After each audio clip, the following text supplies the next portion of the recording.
Wednesday, December 24th, 2025, alongside his wife, Tamika "Tiny" Cottle. The 45-year-old performer, born Clifford Joseph Harris Jr., attended a holiday charity gala in Atlanta, where he was seen smiling despite the health challenges he continues to face. The event, hosted by the Boys and Girls Clubs of America, centered on delivering gifts and assistance to underprivileged families during the Christmas season. Seated in the front row next to Cottle, T.I. appeared at ease, wearing a blue knit beanie pulled low as part of a casual outfit that also revealed his noticeably slimmer build.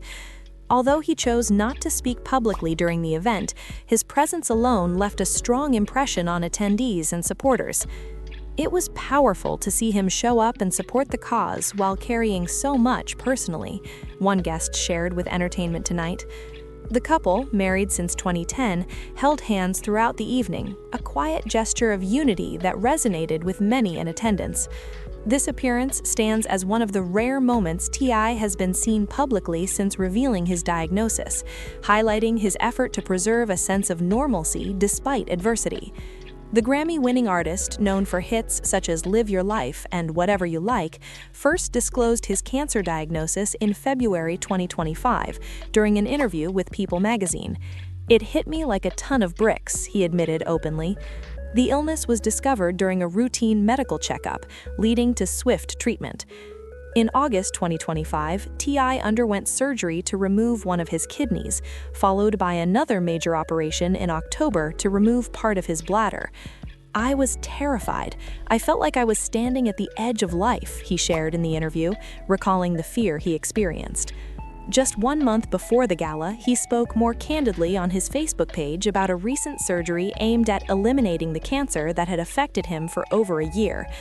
"1 month ago, I went into the hospital for a major operation to remove part of my body with the hope of ending this disease that's been tormenting me," he wrote. Stressing honesty, he added, "There's nothing shameful about being sick." Through these messages, T.I. has used his platform to reduce stigma around illness and urge fans to seek medical care without delay. His wife, Tamika Cottle, 50, a singer and former member of Escape, has remained a constant source of support throughout his journey. In a recent interview with Essence magazine, she spoke about the emotional strain, saying, "Watching him fight this has been the hardest thing our family has faced." The couple shares 2 children, King, 21, and Major, 17, while T.I. has 4 additional children from previous relationships. Despite ongoing challenges, those close to them say their relationship remains strong, with Cottle frequently sharing positive messages on social media. Bladder cancer affects roughly 83,000 Americans each year, according to the American Cancer Society, and is commonly associated with smoking and exposure to certain chemicals, factors T.I. has acknowledged in relation to his past lifestyle. Outcomes vary, but early diagnosis and aggressive treatment, such as the surgeries T.I. underwent, can significantly improve prognosis. Medical professionals have commended his proactive approach, noting that removing affected organs can help prevent the disease from spreading. While recovery includes continued monitoring and possible side effects like fatigue and urinary complications, T.I.'s health battle has drawn widespread support from the hip-hop community. Artists such as Lil Wayne and Killer Mike have reached out, with Wayne posting on Instagram, "Praying for my brother T.I. Stay strong." Fans have followed suit, filling his social media accounts with messages of encouragement. As he continues treatment, T.I. remains committed to both his music and charitable efforts, recently releasing a track that supports cancer research. This is not the first time the hip-hop veteran has faced serious hardship. Looking back at his life reveals a path marked by struggle and resilience, from a tough upbringing in Atlanta and a rapid rise as a pioneer of trap music to public legal issues, personal controversies, and determined comebacks. These experiences have helped shape the complex and enduring cultural figure he is today. Clifford Joseph Harris Jr. was born on September 25, 1980, in Atlanta, specifically in the Bankhead neighborhood, an area long known for poverty and violence. His parents separated when he was young, and his father played a limited role in his life, leaving his mother to raise him and his siblings under often difficult and uncertain conditions. The lack of his father left an early scar, a gap where male guidance and protection should have been. Clifford spent years trying to fill that emptiness, often in harmful ways. Bankhead during the 1980s and 1990s was effectively a battleground. Drug dealers ran entire blocks, gang activity was non-stop, gunfire became part of the nightly background noise. Kids were forced to mature early, learning how to survive danger long before they learned basic academics. For young Clifford, survival meant being hard. It meant never showing vulnerability. It meant living by the street code, where respect came through intimidation and violence. His mother worked several jobs to support the family, but it still wasn't enough.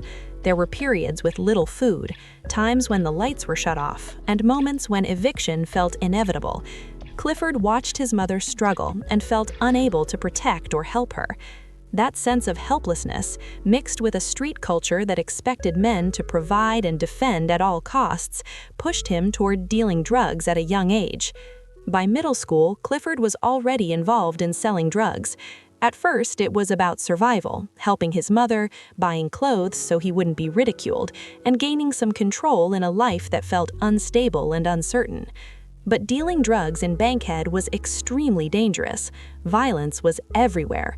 Clifford regularly witnessed shootings, assaults, and people he knew either dying or being locked away. Growing up surrounded by fear, loss, and instability left deep psychological effects that he wouldn't fully recognize until much later in life. Clifford dropped out of high school in the 9th grade. Education felt meaningless when staying alive was the main concern. He committed himself fully to street life, selling drugs, moving deeper into crime, and establishing a reputation as someone who couldn't be tested. That reputation, however, also created enemies. Clifford found himself in repeated violent situations, carrying weapons and living with the constant expectation that he might have to kill or be killed. The shift came when he was arrested on drug charges as a teenager. Time spent in juvenile detention was deeply unsettling and forced him to confront what his future would look like if he continued down the same road. Prison wasn't just about confinement, it was about being stripped of dignity, treated as disposable, and witnessing young men being broken by a system focused on punishment rather than change. Clifford left detention emotionally scarred, but also motivated to search for another path. Music became that outlet. He had been rapping from a young age, using it to process anger, pain, and frustration. He took the name T.I., short for Tip, a nickname he carried growing up. He began recording mixtapes, performing locally, and slowly building attention within Atlanta's underground hip-hop scene. Still, the shift from street life to music wasn't immediate or clean. Clifford continued dealing drugs even as his music career started to take shape, unable to completely separate from the environment that raised him. In 2001, T.I. released his debut album, I'm Serious, but it failed commercially. The setback left him frustrated and desperate, unsure whether music alone could truly be his way out. The album performed badly, and his record label eventually dropped him. For T.I., the loss was crushing. He had invested everything in the belief that music would be his way out of the streets, and suddenly that escape looked like it was slipping away.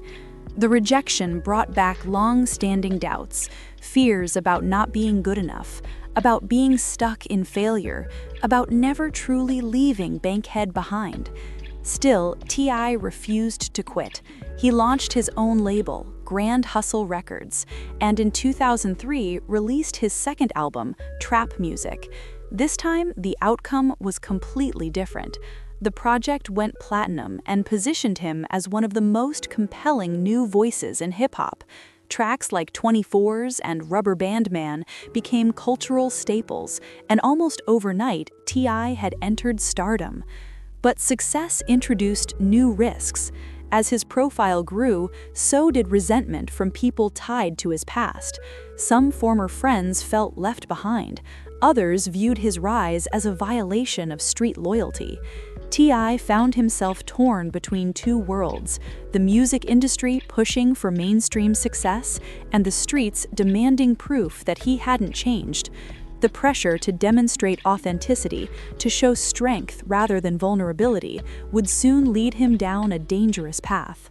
In 2006, tragedy struck when T.I.'s closest friend and personal assistant, Philint Johnson, was shot and killed in Cincinnati after a concert. The loss shattered him. Philint wasn't just an employee, he was family, someone who had known Clifford long before the fame and understood the man behind the image. His death was sudden and violent, the result of a dispute that spiraled out of control. T.I. carried the weight of guilt, believing he should have been able to protect him. The grief from Philint's death overwhelmed him. T.I. sank into depression, turning to drugs and alcohol to dull the pain. He became increasingly suspicious and fearful, convinced that more people close to him were at risk. The trauma of losing his best friend, layered on top of unresolved pain from his upbringing in Bankhead, pushed him into a mental and emotional breakdown. Instead of reaching out for help, he tried to manage it on his own. In October 2007, just hours before he was set to appear at the BET Hip Hop Awards, federal agents arrested T.I. on weapons charges. Authorities alleged he attempted to purchase illegal machine guns and silencers from undercover officers. The arrest made headlines nationwide, instantly putting his career and personal freedom in serious danger. The charges were severe, carrying the possibility of up to 10 years in federal prison, and threatened to undo everything he had worked to build. T.I. now faced the very real possibility that his career was finished, that he could spend the next 10 years in prison, and that everything he had built might disappear. The fear and humiliation were intense. He had escaped the streets and achieved a level of success that once seemed impossible for someone from Bankhead, only to risk losing it all because he couldn't fully break away from that world. His legal team eventually secured a plea agreement. By pleading guilty, T.I. would serve 1 year in prison, followed by house arrest and community service.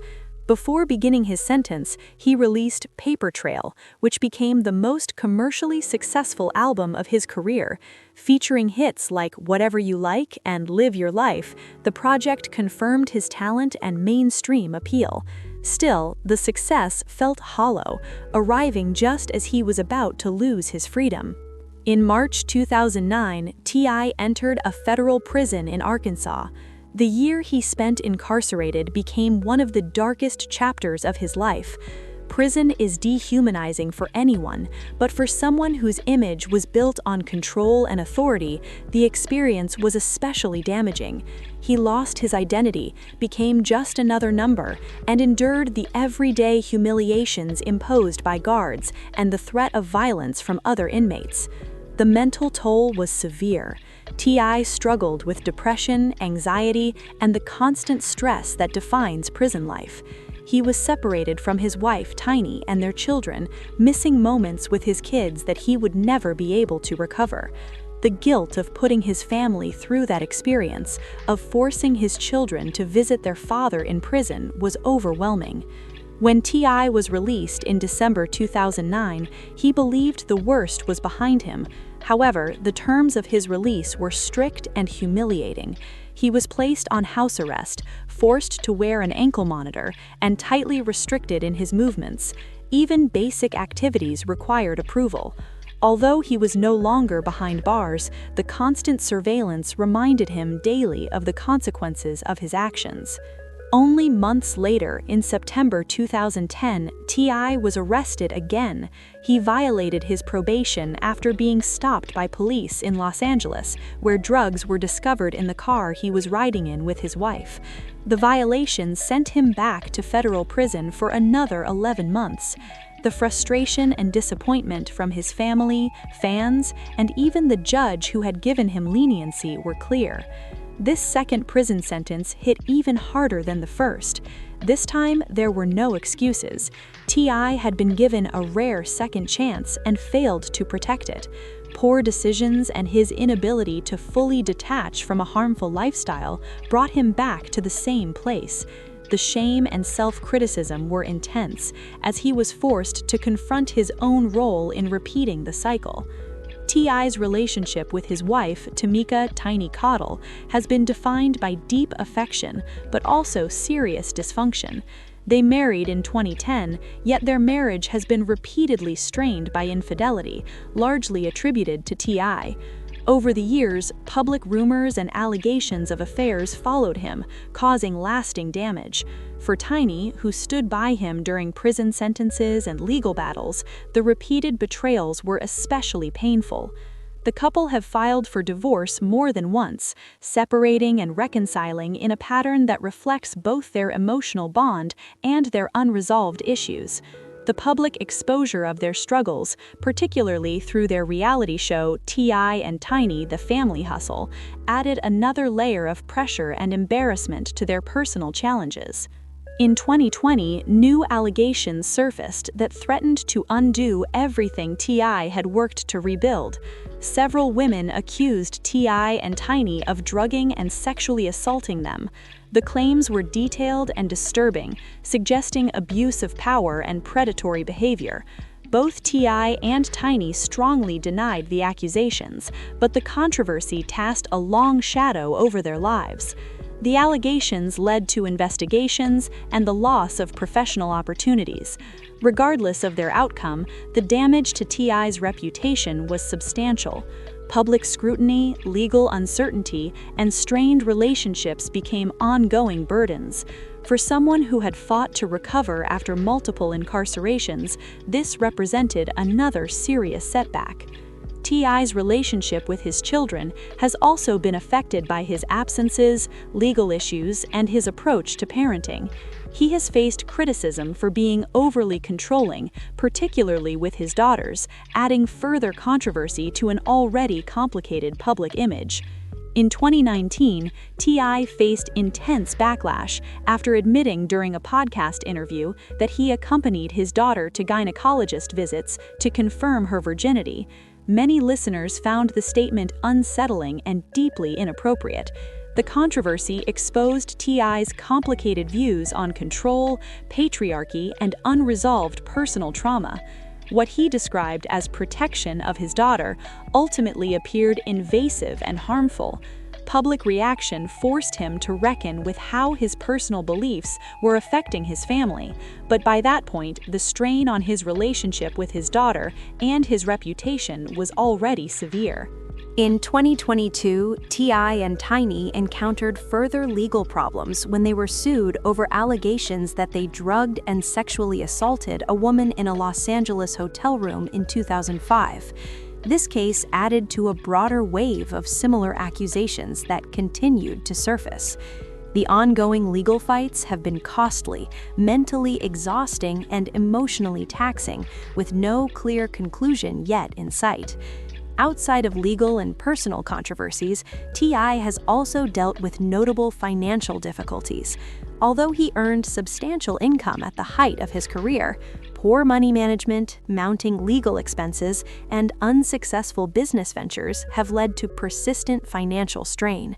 The pressure of maintaining his lifestyle, providing for a large family, and covering legal fees has been overwhelming. Musically, while T.I. remains active, his career has not returned to the commercial success of the mid-2000s. His recent releases have drawn mixed reactions and lower sales. Being viewed as a legacy artist rather than a dominant force in hip-hop has been challenging for someone whose identity is closely tied to the title King of the South. The loss of close friends to violence, incarceration, and addiction has added another layer of emotional weight. Many people he grew up with either died young or were imprisoned for long periods. These losses have fueled long-term grief and survivor's guilt, reinforcing the trauma of his upbringing and the randomness of who escapes that environment and who does not. The question of why he survived continues to follow him. T.I.'s efforts in activism and community outreach, while sincere, have been complicated by his legal history and public allegations. He has attempted to mentor youth, speak against injustice, and contribute positively to his community. However, his credibility often suffers because of his past actions, creating a difficult contradiction between his intentions and how he is perceived. There has also been ongoing tension between T.I.'s street image and his desire to be recognized as more than just a rapper. He has pursued acting, producing, business projects, and activism, yet remains closely tied to the persona that made him famous. His struggle to fully transition into new roles without resistance has proven limiting and frustrating. T.I.'s connection to Atlanta remains central but complicated. The city that helped build his career is also where much of his legal trouble and personal pain originated. His roots in Bankhead and the streets that shaped him provide authenticity, but they also serve as a liability, ties he cannot fully sever, even when they continue to create problems. The impact of fame on T.I.'s mental health is significant, but rarely addressed openly. Constant scrutiny, pressure to uphold an image, invasive attention, and the reality that every misstep becomes headline news have taken a psychological toll. Over time, this has led to trust issues, heightened paranoia, and difficulty forming genuine connections beyond his inner circle. Substance use has also played a role in his struggles, though it has received less public attention. T.I. has relied on drugs and alcohol to cope with stress, grief, and pressure. This pattern of self-medication has affected his judgment, relationships, and overall well-being, creating a destructive cycle that has been difficult to break. The changing landscape of hip-hop and evolving cultural standards have further complicated his position. The hyper-masculine and often misogynistic attitudes that were once celebrated are now heavily criticized. T.I.'s attempts to defend past behaviors have frequently resulted in backlash and claims that he is out of touch, making adaptation without losing authenticity an ongoing challenge. His history of feuds with other artists has also contributed to ongoing stress. Conflicts with Lil Flip, tensions within the Atlanta rap scene, and disputes over credit in Southern hip-hop have generated attention but also distraction. Defending his status as King of the South has gradually shifted from a point of pride to an ongoing burden. Social media has intensified these challenges. Every statement, opinion, or personal detail is instantly analyzed and criticized. Past mistakes are repeatedly resurfaced, and allegations are endlessly debated. The constant exposure has made it increasingly difficult for T.I. to move forward without being pulled back into controversy. T.I.'s inability to move past his mistakes or control his own narrative has been both frustrating and demoralizing. His ventures as a businessman have seen mixed results. While Grand Hustle Records successfully launched new talent, several other projects struggled or failed outright. The combination of financial losses, the challenge of managing multiple companies, legal battles, and sustaining a music career has been overwhelming. The generational trauma T.I. carries from growing up in poverty and violence has never fully healed.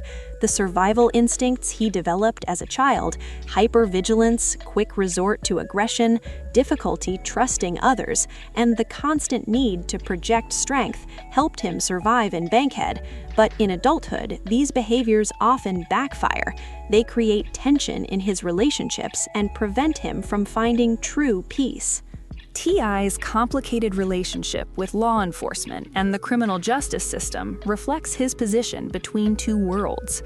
He has been both a victim and a perpetrator, harassed by police yet also breaking the law. Balancing criticism of the system with responsibility for his own actions has been a difficult, ongoing challenge. The pressure to support a large network of family and friends from his past adds another layer of stress. Many from Bankhead expect him to share his wealth and lift others up. Constant requests for money, guilt over saying no, and resentment when his help isn't enough have created relationships rooted more in expectation than genuine connection. Fear of irrelevance drives much of T.I.'s behavior. Controversial statements, high-profile projects, and business ventures often seem aimed at staying visible rather than being strategic. The fear of being forgotten, of becoming a has-been and losing the respect central to his identity, pushes him to remain in the public eye, even when silence might serve him better. His multiple incarcerations have also left a deep mark on his children. They've had to navigate growing up with an absent father, attend important events without him, and face prison visitations behind glass. T.I. carries profound guilt over the generational impact of his decisions and the trauma his children may inherit because of him. T.I.'s physical health has suffered from years of stress, substance use, and the toll of constant travel and performances. His aging body serves as a reminder of mortality and that he cannot sustain the pace of his youth indefinitely. This decline parallels the professional challenges he fears, wanting to be respected as an elder statesman of hip-hop, yet risking dismissal as a relic of a past era. While he desires recognition for his contributions to Southern rap and Atlanta's music scene, personal controversies often overshadow his legacy. T.I.'s relationship with Tiny remains turbulent despite attempts at reconciliation. Cycles of separation and reunion, public exposure of their issues, and deep wounds from infidelity and dysfunction suggest a partnership that may never fully heal, yet neither seems willing to end definitively. The realization that fame and wealth haven't solved his problems or healed his trauma has been a bitter truth for T.I. He escaped poverty, achieved stardom, and built immense wealth, yet still struggles, makes destructive choices, and searches for peace. The disconnect between external success and internal turmoil has been disillusioning. Ultimately, T.I.'s legacy is full of contradictions. Talented yet troubled, successful yet self-destructive, socially conscious yet personally complicated.